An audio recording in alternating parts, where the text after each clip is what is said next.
You think you know how to make a 909 kick?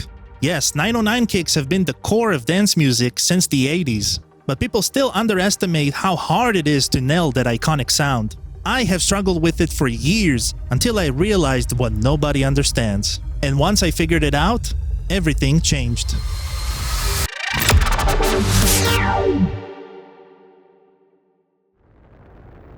For 9 years, I tried to make 909 kicks fit my general kick method. I'd set them up like any other kick, but something was always off.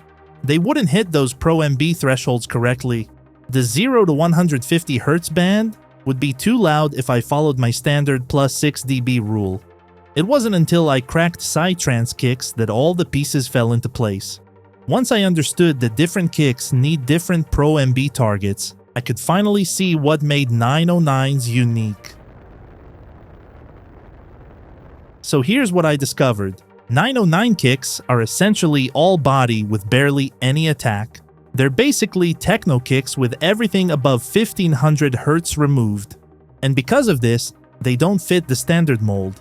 And everyone's making the same mistakes. Wrong length, guessing the pitch curve, and using their ears instead of measuring. I did it too.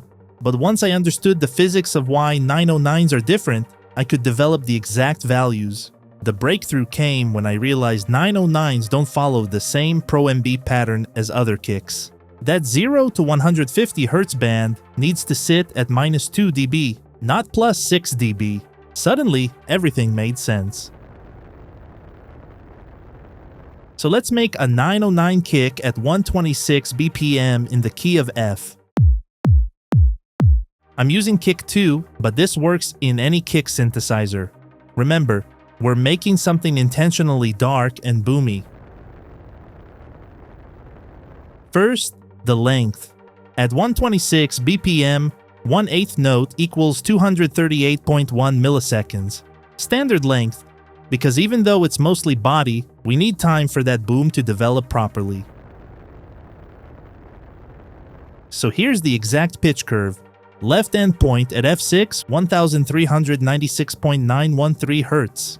Not 20,000 Hz like other kicks, 909s don't have those high frequencies. Right endpoint at F1, 43.65 Hz are fundamental. At the 1024th mark, 1.86 milliseconds, place a point at E4, 329.63 Hz. This fast ramp from F6 to E4 creates a small bump that helps the kick cut through the mix. Without it, it would sound too flat. And final point at the 132nd mark, 59.52 milliseconds, at G-sharp 2, 103.826 Hz. This slows down the pitch descent, creating that signature boomy character. Now for the amplitude curve, and these values might seem low, but there's a reason. First point at 18% volume. Second point at the 1024th mark, 22% volume. Third point at the 116th mark, 119.05 milliseconds, 21% volume. And final point at 1/8, 0% volume. Why so low, you ask? Because I'm using distortion in kick 2, wave type at 22%, mix at 50%, and drive at 70%. The distortion increases the volume, so I compensate with lower amplitude values. This way, I hit my Pro MB thresholds exactly. Now here's what makes 909 special in Pro MB. Only 3 bands matter.